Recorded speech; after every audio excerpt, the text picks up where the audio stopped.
ये साबित हो चुका है कि एक सियासी जमात को अदालती फैसले की गलत तशरीह करके बाहर किया गया। क्या आईनी इदारे की जानिब से गैर आईनी तशरीह की अदालत तौसीक कर दे। सुन्नी इत्तेहाद कौंसिल की मखसूस नशस्तों से मुताल्लिक केस की समाअत के दौरान जस्टिस असद मिनुल्लाह के रिमार्क। जस्टिस मंसूर अली ने कहा कि सब जानते हैं कि ये PTI अरकान हैं, आंखें बंद कर लें तो इंसाफ कैसे होगा। चीफ जस्टिस ने रिमार्क दिए कि हम सब इंसाफ चाहते हैं, अगर हम इंसाफ की ज़ाती तशरीह की तरफ जाएंगे तो मेरा तसव्वुर कुछ मुख्तलिफ होगा।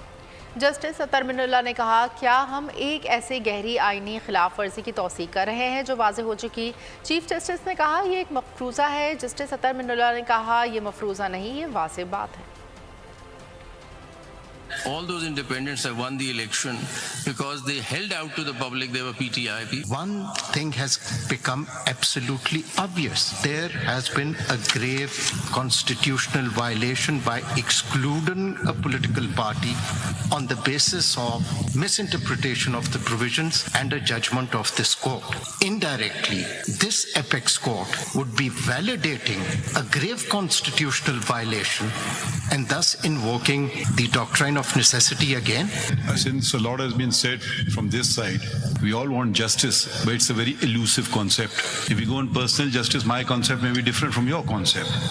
Someone may be in favor of capital punishment, someone may be against it. On a justice principle, do we apply justice principles? We apply the law and the constitutional provisions. Read all the judgments which introduce the doctrine of necessity, and all of them rely upon the justice principle. We are now imposing our vision on the nation.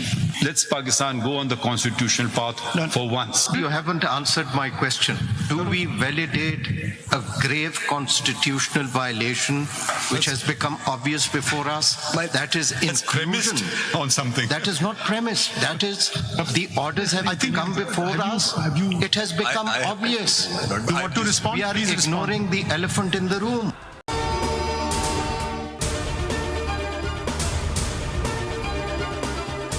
Shanghai ताउन तंजीम का 2 रोज़ा सरबराही इजलास आज होगा। वज़ीर आज़म शहबाज शरीफ शरीक होंगे। वज़ीर आज़म शहबाज शरीफ की ताजिक सदर से मुलाकात। पाकिस्तान का चीन ताजिक अफगान तजारती राहदारी का हिस्सा बनने की ख्वाहिश का इजहार।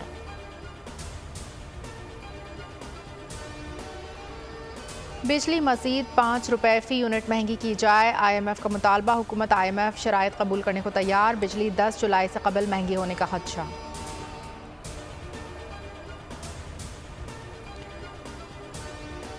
स्टॉक मार्केट फिर आसमान पर। इंडेक्स 80,000 की सतह अबूर कर गया। कारोबार में 420 पॉइंट्स का इजाफा। मार्केट 80,000 से ज़ायद पर ट्रेड।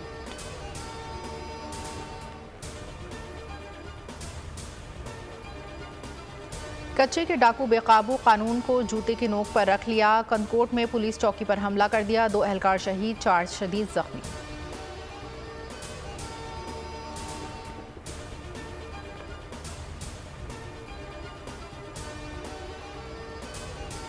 हेल्थ रिफॉर्म्स के लिए वज़ीर आला मरीम नवाज की ज़ेर सदारत इजलास। मराकज़ सेहत की तामीर व मरम्मत मार्च तक मुकम्मल करने का हुक्म। बायोमेट्रिक हाज़री लाजमी करने पर इत्तेफाक। डिस्ट्रिक्ट अस्पतालों में थैलेसीमिया सेंटर और विमेन क्लिनिक कायम करने की हिदायत।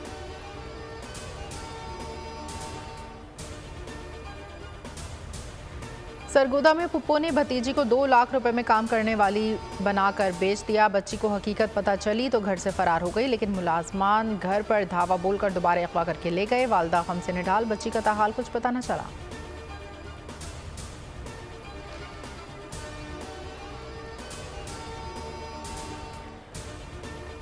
भारतीय रियासत यूपी में मजहबी तकरीब के दौरान भगदड़। 121 अफराद की जान चली गई। दर्जनों जख्मी हालत में गिरफ्तार।